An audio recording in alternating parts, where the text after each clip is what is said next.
നിങ്ങളെ ഉമ്മ ജീവിക്കുന്ന ജീവിതം, നിങ്ങളുടെ ഉമ്മ ജീവിക്കുന്ന ജീവിതം അടുത്ത ലൈഫിൽ നിങ്ങൾ എടുക്കും, അല്ലെങ്കിൽ നിങ്ങളുടെ ഉമ്മ ജീവിക്കുന്നത് ഉമ്മക്ക് ഇഷ്ടപ്പെട്ട ജീവിതമാണ്? അല്ല. വലിയൊരു വിഭാഗം ആൾക്കാർ പറയാൻ വേണ്ടി പോണതല്ല. കാരണം ഉമ്മ ഇഷ്ടപ്പെട്ട ജീവിതമല്ല ജീവിക്കുന്നത്. ഇഷ്ടപ്പെട്ട ജീവിതമല്ല ജീവിക്കുന്നത്. ഉമ്മ പലതും ഉമ്മ അതിലേക്ക് ഇങ്ങനെ പൊരുത്തപ്പെട്ട് വന്നതായിരിക്കും. ഒരു ചിലപ്പോൾ ഇഷ്ടപ്പെടുന്ന ജീവിതമായിരിക്കില്ല മൊത്തത്തിൽ. ഒരു ഈ സൊസൈറ്റിക്ക് അനുസരിച്ച് ഇങ്ങനെ നിന്ന് എന്ത് വിചാരിക്കും, അങ്ങനെ കുറേ ആൾക്കാർ അങ്ങനെ തന്നെയാണ് പോണത്. അപ്പം അടുത്ത ജന്മത്തിലെങ്കിലും എനിക്കിൻ്റെ ഉമ്മയായിട്ട് ജനിച്ചാൽ മതി, എനിക്ക് ഇതേ ഉമ്മൻ്റെ മോനായിട്ട് ജനിച്ചാൽ മതി നമ്മൾ പറയലുണ്ട്. എനിക്കിൻ്റെ ഉമ്മയായിട്ട് ജനിച്ചാൽ മതി എന്നാരും പറയലില്ലല്ലോ, അല്ലെങ്കിൽ വാപ്പായിട്ട് ജനിച്ചാൽ. കാരണം എന്താ വെച്ച് കഴിഞ്ഞാൽ അതിൽ ഓരോ സ്ട്രഗിൾ ഉണ്ട്.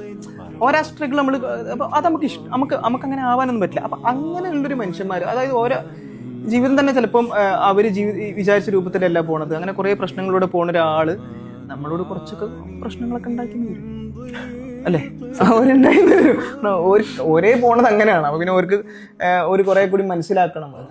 പോസിബിലിറ്റി ഇല്ല.